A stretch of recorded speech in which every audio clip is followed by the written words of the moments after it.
Bonjour, bonsoir tout le monde. À mon tour d'essayer d'apporter des éléments de réponse à une question qui a posé plusieurs controverses, qui est l'anticoagulation post-Covid. Jusqu'à quand? En fait, la Covid, c'est une maladie à manifestation, certes principalement respiratoire, mais également extra-respiratoire et qui reste dominée par les complications thromboemboliques. En fait, les mécanismes physiopathologiques restent de ces complications thromboemboliques restent donc climatiques et également sujettes à des controverses. La Covid, c'est une maladie évolutive qui a des protocoles thérapeutiques souvent empiriques, en perpétuel changement, en fonction des données observationnelles qui se basent souvent sur des études rétrospectives. De même, les protocoles de thromboprophylaxie qui sont souvent divergents, empiriques. Et là, je vais essayer de répondre à partir d'une observation. C'est une femme âgée de 69 ans qui a des antécédents assez chargés. Elle est hypertendue sous arrêt de inhibiteur calcique, bêta-bloquant et antialdostérone. C'est une diabétique type 2. Elle a une hypothyroïdie. Elle a une hyperuricémie, dyslipémie, XAS appareillé, lithiase rénale opérée, des varices des membres inférieurs. Et jusqu'à là, toutes ces maladies étaient stables. Elle est obèse avec un BMI à 37 kg par mètre carré. Elle a eu des explorations en 2019, notamment une échographie cardiaque qui avait une fonction VG conservée et un coroscanner qui est normal. Et à l'occasion d'un deuil familial, donc en décembre 2020, elle attrape la Covid avec comme signe une fébricule, asthénie, diarrhée, une toux, une était fébrile à 38, des paramètres hémodynamiques stables, une tension à 15,8. Elle s'est désaturée quand même à 93%, une fréquence respiratoire à 20 cycles par minute. Il n'y avait pas de signe d'insuffisance cardiaque et la PCR est venue confirmer le diagnostic. La biologie, donc, elle avait une hémoglobine à 11 grammes, des blancs à 12 000, des plaquettes à 170 000, fibrinogène à 3 grammes, des dimères à 700 microgrammes par litre, une CRP à 49, une glycémie à 12 millimoles, une fonction rénale normale, créate 160 avec une clairance aux alentours de 70. Le reste du bilan était sans anomalie, des troponines notamment négatives, ces gaz du sang, pH 39, un PO2 à 83 mm de mercure, une PaCO2 à 35 et une saturation en oxygène à 92%. Elle avait un ECG qui était dans les limites de la normale et le scanner thoracique a montré une atteinte pulmonaire à 10%. Si on va un peu les recommandations de l'INEAS quant à l'hospitalisation selon les formes cliniques, je classerai la forme de ma patiente en forme modérée et qui nécessite, déjà de la part de la désaturation, les comorbidités qu'elle a. Donc, c'est une patiente qu'il faut hospitaliser en médecine. Et ce qui a été fait, donc elle a été hospitalisée, elle a été mise sous antibiothérapie, corticothérapie, selon les protocoles adaptés, sous oxygénothérapie, vitamine C, D, avec elle a pris aussi du zinc. La question, doit-elle prendre un traitement anticoagulant pendant la phase hospitalière? Quelle molécule? Quelle dose? Quelle durée? Là, on a le droit d'extrapoler aux maladies infectieuses respiratoires. On sait que les constatations ont montré que la Covid a tendance à avoir des complications thromboemboliques plus élevées. Les analyses d'études rétrospectives ont rapporté également des fréquences qui peuvent aller jusqu'à 85%, avec dans les fermes sévères des risques 2 à 4 fois plus importants, avec une prédominance des embolies pulmonaires comparées aux thromboses veineuses, des thromboses artérielles dans 2 à 4% des cas. Les séries autopsiques vont dans le même sens. Quel est le mécanisme de ces complications thromboemboliques dans la Covid? Ça reste toujours controversé, énigmatique, mais les choses commencent à s'éclaircir un peu.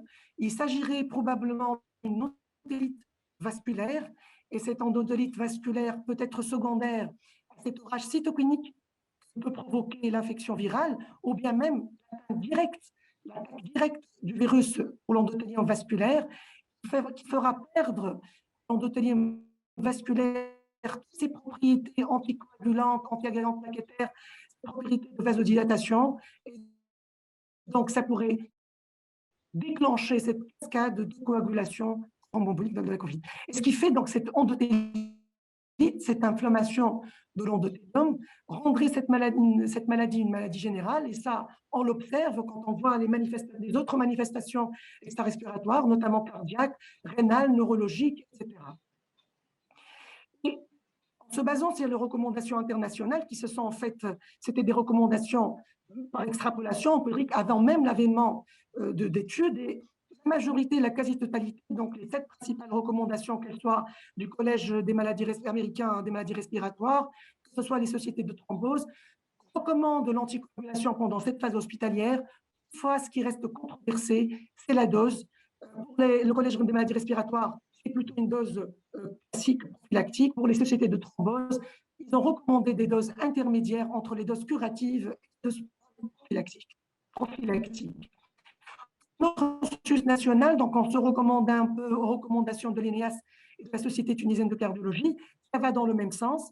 Il faut anticoaguler. Là, l'ENEAS recommande, dans les formes modérées, d'adapter cette prophylaxie en fonction du BMI. Ma patiente ayant un BMI à 35, donc la patiente a bénéficié de l'enoxaparine à dose intermédiaire 2 fois par jour. Là, également, les anticoagulants ont montré pendant la phase hospitalière une amélioration du pronostic. Ça, c'est rétrospectivement, que ce soit en prophylactique ou curatif. Là, le pronostic, il est nettement meilleur que les patients qui n'ont pas reçu. Reste à question de la dose, la nature de la molécule. Encore controversé, ça, c'était sur une étude qui a porté plus que 4000 patients. D'autres études également qui ont sur plus que 2700 patients plaident en faveur de l'anticoagulation pendant cette phase hospitalière.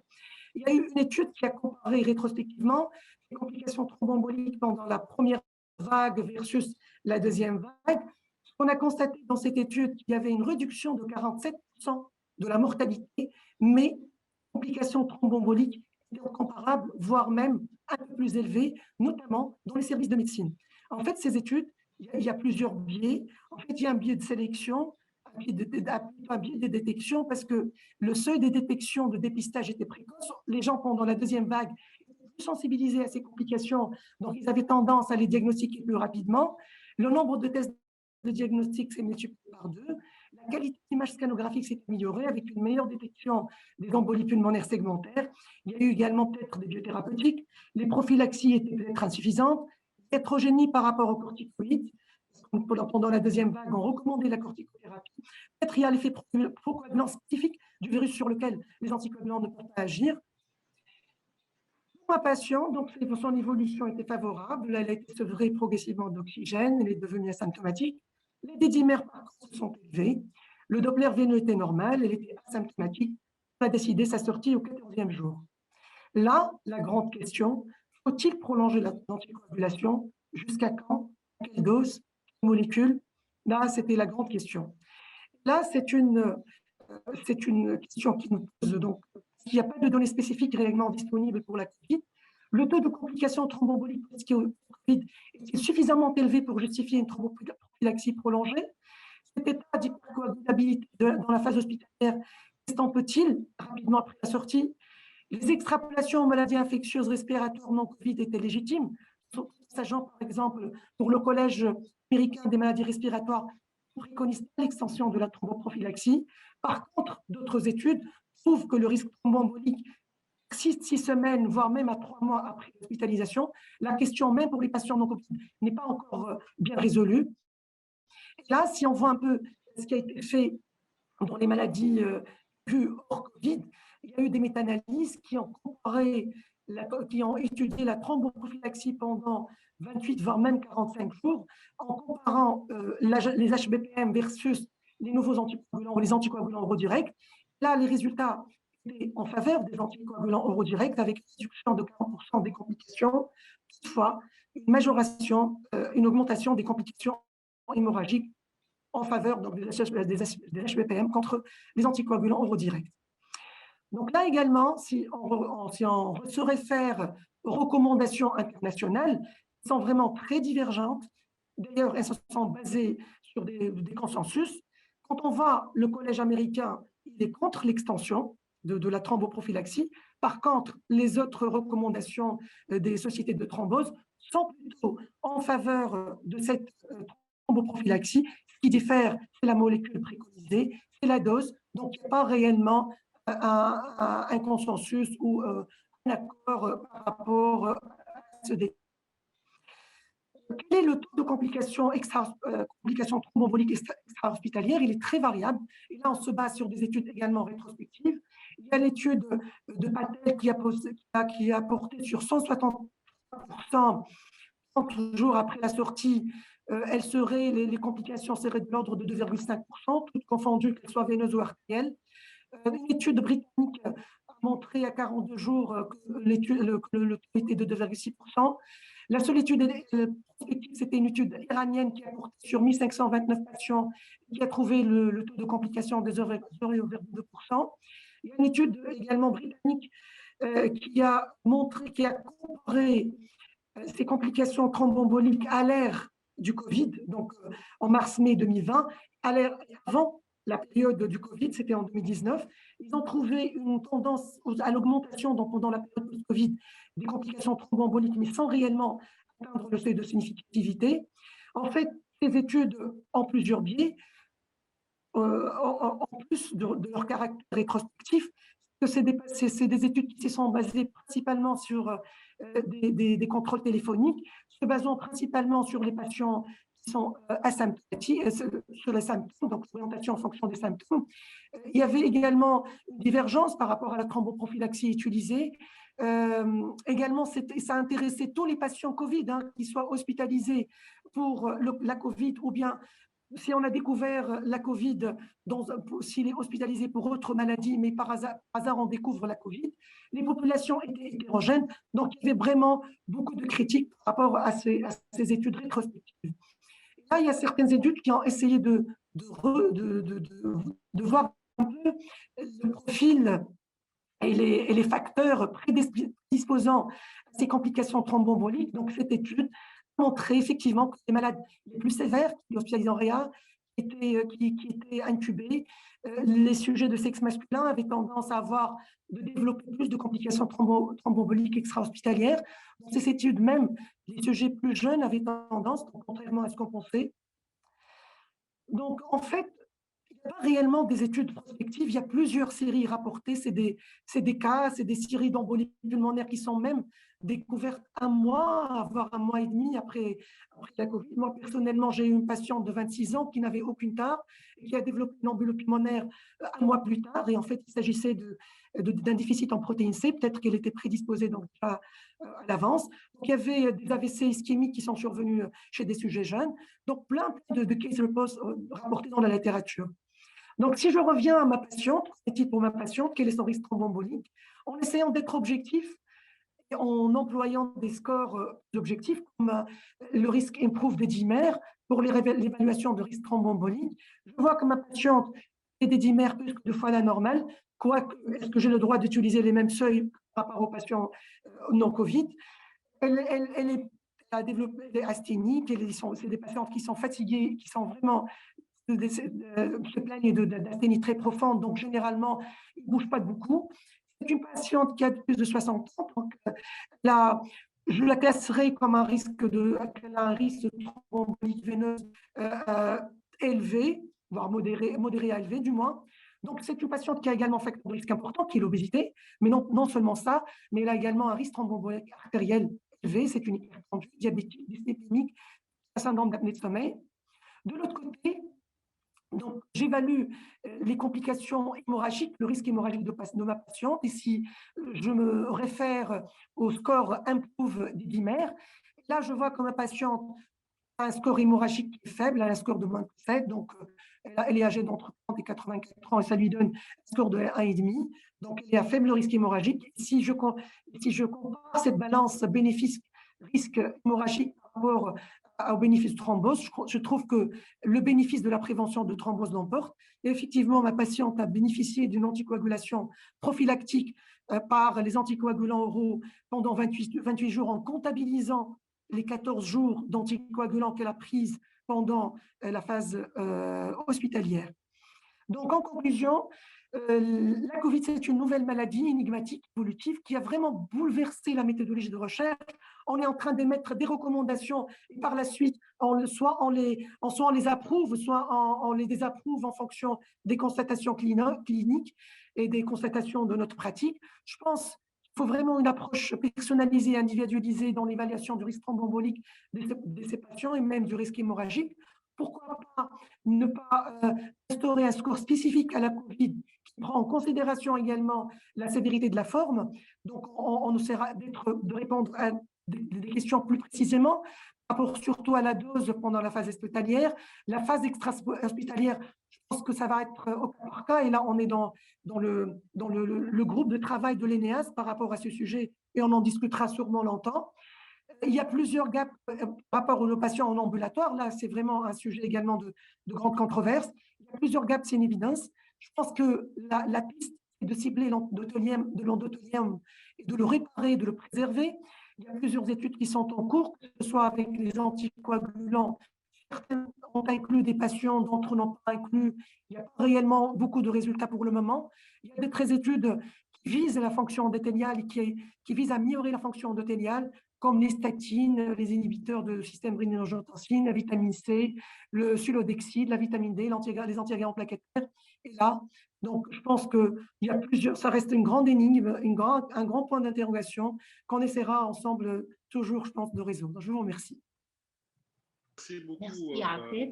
Afif, pour cette belle revue de la littérature, mais surtout qui est sortie de plusieurs cas cliniques. Donc, c'était très intéressant et ça a suscité beaucoup de questions. Je ne sais pas si j'avais le droit de prendre la parole, Madame la Présidente. On va essayer de poser les questions d'abord dans l'espace QR. D'accord. Sinon... Donc là, j'ai noté quelques questions. Donc, je finirai par deux cas cliniques qui ont été également posés par les personnes qui sont en train de suivre ce webinaire. Donc, d'abord, la question qui s'est répétée, c'était devant l'absence de critères nets de guérison, sur quels critères on va prolonger l'anticoagulation, Afif? En fait, comme je vous ai dit… Tu as parlé de score, tu as parlé de mais quel est le critère dur?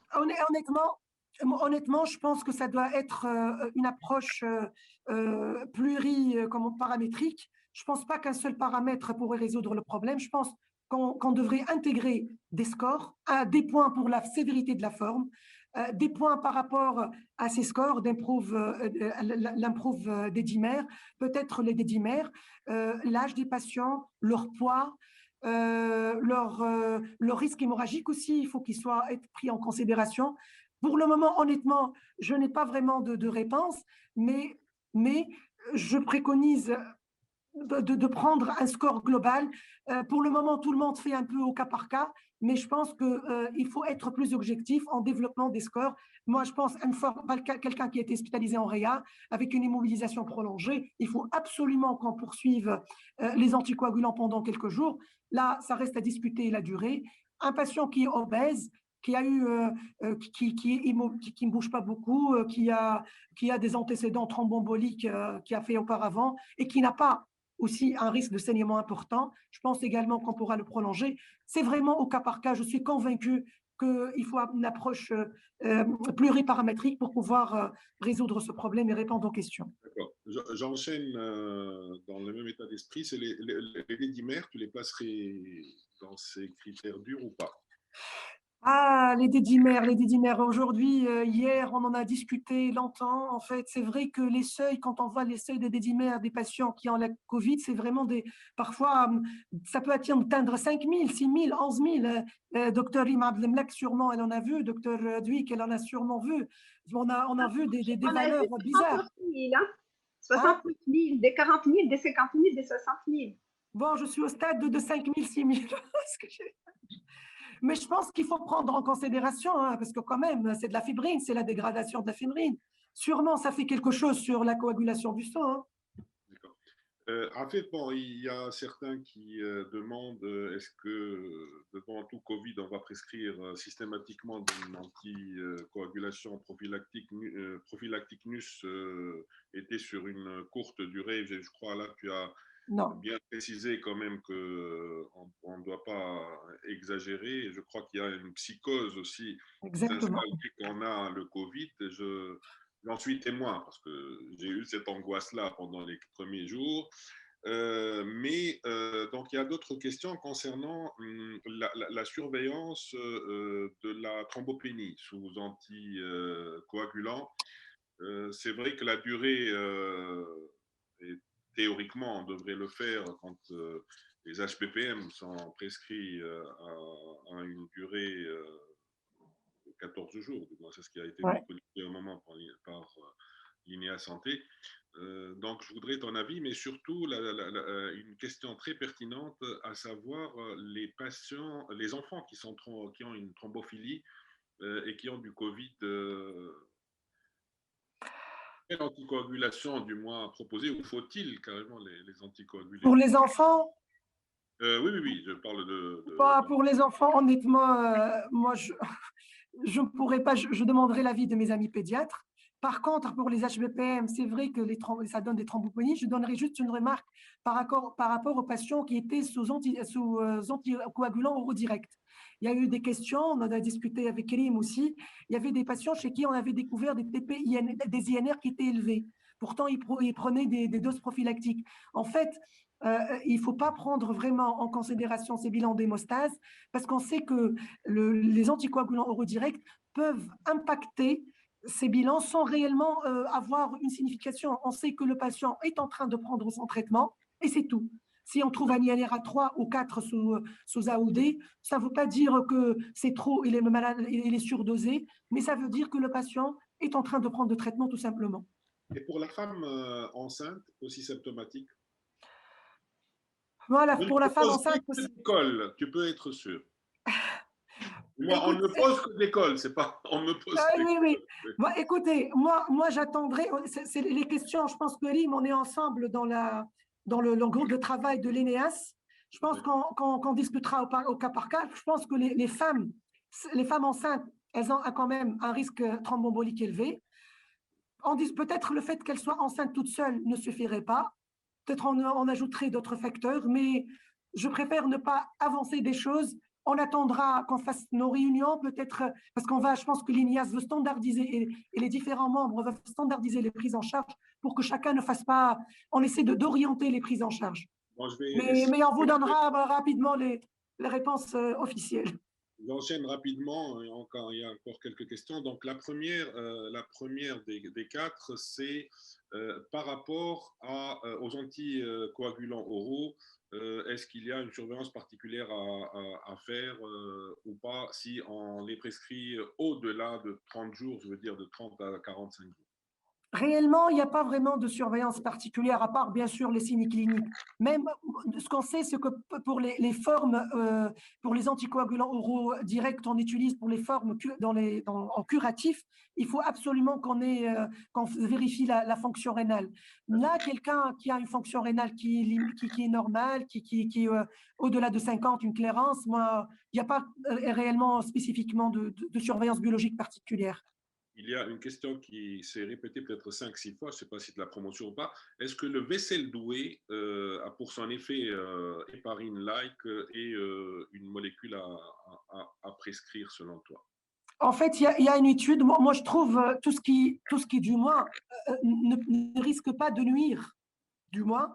Pourquoi pas? Parce qu'il y a une étude qui a été menée, puisque le vaisselle agit sur l'endothélium, aussi bien artériel que veineux, c'est de réparer. En fait, d'ailleurs, ce n'est pas que le vaisselle, même une hygiène de vie, même le fait de reprendre une activité physique, même les patients contrôler leurs facteurs de risque, tout ce qui peut améliorer la fonction endothéliale, je pense qu'il est recommandé. Moi, pourquoi pas le vaisselle en comprimé x2, honnêtement, je ne vois pas d'inconvénient, parce Alors, que ça risque pas de nuire, du moins, c'est pas. d'accord. Why not? Il y a eu deux cas cliniques et je termine là. Le premier cas clinique que je trouve très intéressant, patiente qui a eu le Covid, 6000 de dédimère, ça rejoint un peu ce que tu as vu. C'est une CRP à 100, scanner normal, même pour les poumons aussi. Donc pas de Covid enzymateuse. Et puis 14 jours d'anticoagulation et de machin chose, etc. Et puis normalisation des dédimères, normalisation de la CRP ou quasi-normalisation. Et puis après 15 jours, ou 10 jours plutôt, il y a une réascension des dédimères à 900 ou 800, CRP à 270. La gestion, toujours, elle a reçu 4 semaines à peu près d'anticoagulation. Mais là, c'était après l'arrêt d'anticoagulation. Bien sûr, on a des dimères. Alors là, je ne sais pas est-ce que c'est un marqueur pour remettre immédiatement les anticoagulants ou pas. Je... Non, je pense pas. Honnêtement, je ne pense pas que les dédimères soient les seuls précurseurs pour mettre les anticoagulants. Non, je pense qu'il y a la clinique. On ne traite pas des dédimères, on ne traite pas en biologie. Il y a la clinique, il y a le contexte clinique.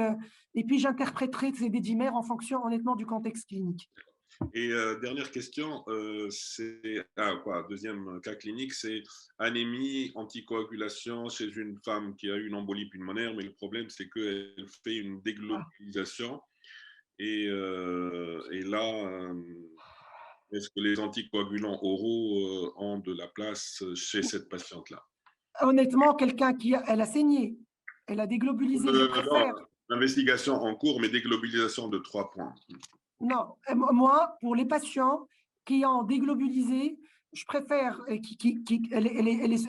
a une embolie pulmonaire, je préfère donner une molécule que je peux maîtriser immédiatement, comme la HNF, sûrement elle est hospitalisée, donc il faut vraiment peser le pour et le contre.